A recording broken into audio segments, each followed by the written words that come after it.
ជំរាបសួរពុកម៉ែបងប្អូន Toyota Prius ឆ្នាំ05មានបញ្ហាជ្រាបទឹកកញ្ចក់ខាងមុខចាបងប្រុសគាត់អញ្ជើញមកពីរោងវងម៉ូតូកោក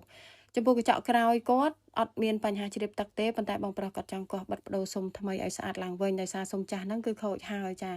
កញ្ចក់មុខគាត់ចេញហើយឃើញថាមានច្រេះច្រើនព្រោះអីបងប្រុសគាត់រវល់ការងារយូរចាគាត់ទុកចោលយូរអត់បានជួសជុលធ្វើទេអញ្ចឹងមានច្រេះហើយក៏មានពុកតិចខ្លះដែរចានេះពុកម៉ែបងប្អូនឃើញទេកញ្ចក់ក្រោយក៏ដូចគ្នាខូចសុំហើយសុំនឹងពុកហើយអញ្ចឹងនេះ